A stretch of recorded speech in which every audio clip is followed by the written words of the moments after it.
देवता लोग नहीं जानते।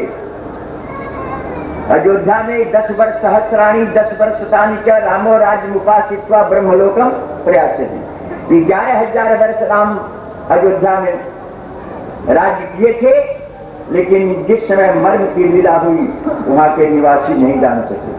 जिसने भगवान का जन्म हुआ महीना दिन तक दिने दिन रह गया, मास दिवस करे दिवस सभा, मर्म न जाने को रथ समेत रवि खाके बंगला बोली वही रुके रहे। लेकिन आज से जन्माष्टमी आ जाए तो लोग सब रही भोजन शुरू कर दे। 1 महीना सब भोजन नहीं के उत्सव में, मतलब है इधर धारणा हो गई तो भूख प्यास मिट जाती, भगवान की तरफ ध्यान हो गया। तो अयोध्यावासी मर्म नहीं जानते। इतने बड़े बड़े देवता हैं, भगवान को जानते हैं लेकिन मर्म को, उनके रहस्य को नहीं जानते। देवता लोग स्वयं वंदना कर रहे हैं, पालन सुधरणी अद्भुत करणी मर्म न जाने, कोई मर्म नहीं जानता। जानते ब्रह्मा विष्णु महेश ये सृष्टि करते हैं, पालन करते हैं, संहार करते हैं, लेकिन जिसमें ब्रह्म की लीला होती भगवान की, उस मर्म को वो लोग भी नहीं जानते। दूसरा लिखते जग पेखन तुम देखन हारे, विधि हरि शंभु न चावन हारे, तेहु न जाने मर्म तुम्हारा। और तुम्हें को जाने है, ब्रह्मा विष्णु महेश भी नहीं मर्म जाने। आगे जितनी लीला भगवान ने किया, लक्ष्मण साथ थे लेकिन लक्ष्मण भी भगवान के मर्म को नहीं जाने। जिस समय भगवान साकरादित्य रावण के मारने का उपक्रम कर रहे भगवान, तो सीता से कहा कि सुनो प्रिय बुद्ध सुशीला, हम कछु करे ललित नर लीला। माता ने कहा हम क्या करेंगे, आप लीला करेंगे? कह तुम पावक मह करो निवासा, कहा तब तक, कहा जबलक करो निशाचर नाशा, जब तक निशाचर वंश को समाप्त नहीं करते तब तक आप पावक निवास करें।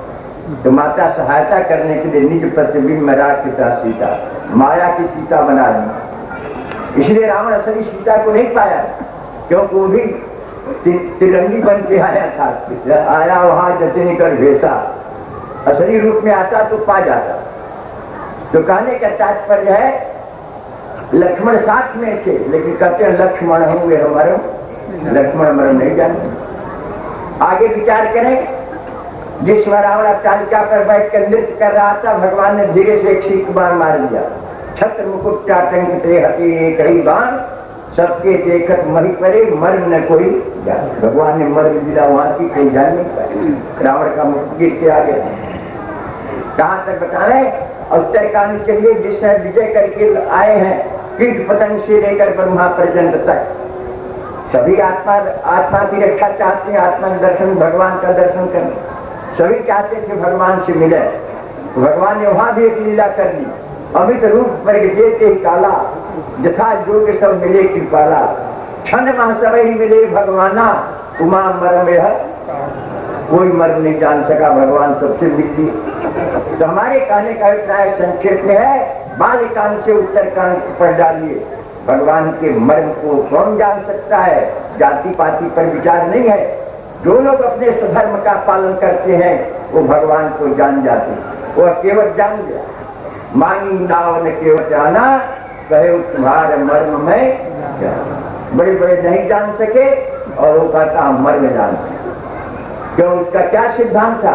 आप तो जाति बदल देते हैं, जाति बदल देते, कोई हरिजन बन जाए तो भगवान मिलेंगे, राजदास बन जाए तो भगवान मिल सकते। उसी तरह से क्या मर्म जानता था? उसका सिद्धांत क्या है? समर मरण पुण्य सुरसर तीरा, राम काज क्षण भंगु। राम का काज क्या है?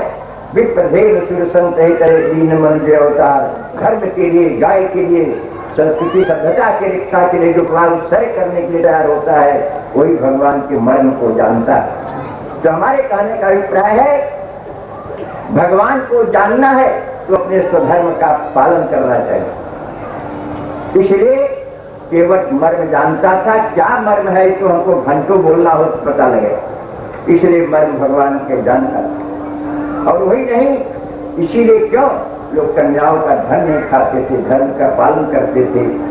ये कलयुग में सब सावधान करने के लिए कहा गया है। आजकल लोग कहते तो लिखा होगा, लिखा नहीं। गाड़ी जा रही है, सिग्नल डाउन ना हो, इसका मतलब क्या है? गाड़ी आगे बढ़ेगी, खतरा। तो कलयुग में लोग सावधान करते हैं कि ये सब होने वाला है, संभल के रहो, लेकिन कहते लिखा है, पालन करने लगते। ये सब मूर्खता है। इसलिए हमारे यहाँ छोटे लोग भी हम देखते थे, लोग जाते थे तो बूढ़े लोग कहते थे इस गांव में कन्या हमारी ब्याही हुई इसलिए आकर हम नहीं खाएंगे। एक घटना सुना दे 1 मिनट में। जो पढ़े लिखे जानते हैं भगवान कृष्ण का विवाह कहाँ हुआ था? बरसाने में। वहां की राधा जी थे, गोकुल के भगवान कृष्ण थे। एक दिन बरसाने का एक डोम खलवाट रहा, बाल नहीं रहा। गर्मी का महीना, जाड़ा बैसाख का महीना, बैसाख और जेठ का महीना था। वो जा रहा था और पसीने से तर था और गोकुल के आगे जाना था उसको। लेकिन गोकुल वाले ने कहा कोई यात्री है, तरह पसीने से तर है, कम से कम जल पिला दिया जाए। तो मर्म जानना हो तो धर्म का पालन करना चाहिए। आगे लोगों ने कहा भाई तुम बड़े परिश्रांत हो, इस सब जा रहे हो यात्रा, प्यास लगे पानी पी लो। कहा यहाँ का जल नहीं पिएंगे। देखिए जैसे केवट मर्म जानता था वैसे पुराने लोग जो हैं भले न पढ़े लिखे हों लेकिन धर्म पालन से भगवान के रहस्य को जानते। उसने कहा कि यहाँ का हम जल नहीं पिएंगे। लोगों ने कहा क्यों नहीं पिए हुए? बड़ी सुंदर बात कही।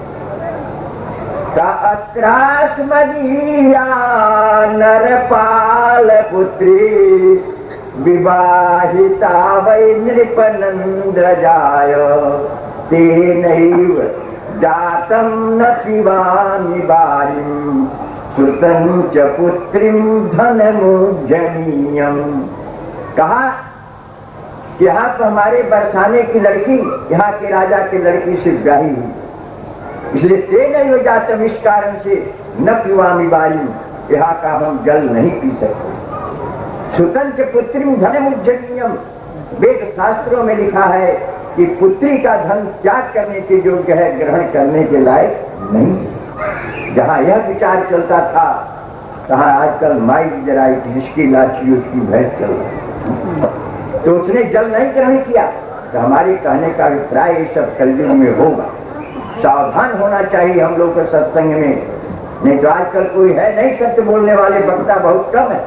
तो आप जितना सीरियल देखते हैं संस्कार में, मैंने अभी बंबई में देखा, जिसके घर चुके थे हमको भाई संस्कार लगाओ किसका व्याख्यान हो रहा है। जितने लोगों का व्याख्यान सुने सब शास्त्र के विरुद्ध बोल रहे थे। एक भी उसे वक्ता नहीं था जो शास्त्र के अनुकूल बोलता। जिस मंत्र को गुप्त रखा जाता है उसका कीर्तन अब हो रहा। अरे कीर्तन तो करना चाहिए, लेकिन राम नाम का कीर्तन लिखा शास्त्र में, नाम कीर्तन का लिखा है, मंत्र कीर्तन। मंत्र जो प्रकट हो गया वो फल देगा ही नहीं। अरे रामायण पढ़ के भी आज के लोग नहीं जानते। लिखा है कि जोग जुक्ति तब मंत्र प्रभाव तब ही फल जब करही विराव। जोग जुक्ति तक मंत्र जितना छिपाया जाएगा उतना ही वो फल देगा। आजकल कीर्तन हो रहा मंत्रों का, वो मंत्र है ही नहीं। अखबारी मंत्र कोई मंत्र होता है? और ऐसे गुरु लोग घूम रहे हैं, क्या बताएं, झोला लटकाए लोग पोस्टमैन की तरह। जाति परिवार है और लोग, कई लोग नाम तो धरे, बड़ा झगड़ा हो जाता है। तो आजकल ऐसे लोगों से दीक्षा नहीं लेनी चाहिए। जो मान लीजिए आपका बैंक बैलेंस नहीं है, चेक आपके पास है, काटेंगे तो मिल जाएगा क्या? जो गुरु स्वयं पुरस्कार नहीं किया और वह मंत्र देता है, वो मंत्र लाभ नहीं करेगा। कल्याण देख करके आप, अखबार देख करके आप मंत्र जपेंगे तो आपकी हानि होगी, लाभ नहीं होगी। जितनी कितनी स्त्रियां गायत्री जपती है, मैंने कहा तुम्हारे घर में रोगी बराबर एक बना होगा। तो हमारे कहने का अभिप्राय जो भी करना है, दवा खाते हैं तो आप मनमानी खा लेते हैं कि डॉक्टर वैद्य से राय देते हैं। आपको डॉक्टर वैद्य नहीं मिलेंगे, स्पेशलिस्ट चाहिए इसके लिए। तो हमारे कहने का अभिप्राय मनमानी कोई काम करेंगे मनुष्य होकर मने। अरे मन के अनुसार चलने वाले बंदर में गणना है। मतयो जत्र गच्छन्ति तत्र गच्छन्ति बानरा। बानर लोग अपने मन के अनुसार चलते हैं, न खाने में, न पीने में, न सोने में, न संतान पैदा विचार नहीं करते। लिखा मनुष्य को क्या होना चाहिए? शास्त्राणि जत्र गच्छन्ति तत्र गच्छन्ति तेनरा। शास्त्र के अनुकूल जिनकी देह इंद्रिय मन बुद्धि अहंकार की चेष्टाएं हैं वही नर है। नर बन जाए तो नारायण मिलने में क्या देर है? रुपया पैसा तो मिलता ही भगवान के प्रारब्ध के अनुसार, लेकिन नारायण को प्राप्त करने के लिए नर बनना चाहिए और नर बनने के लिए शास्त्र के अनुकूल हमारा आचरण होना चाहिए। ऐसा समाधान करने के बाद एक प्रश्न और रह गया उनका। उन्होंने कहा मैं क्या नाम है रास्ते में देखा है एक जंतु को उल्टा खा रहे थे। उल्टा कोई खाता है? उल्टा माने कलयुग के प्राणी ऐसे होंगे, प्राणी नहीं बच्चा लोग भी ऐसे अधिक होंगे जो वेद शास्त्र के विरुद्ध बोलेंगे, अपना जीविका चलाने के लिए, खाने पीने के लिए अंट बंट बोलेंगे।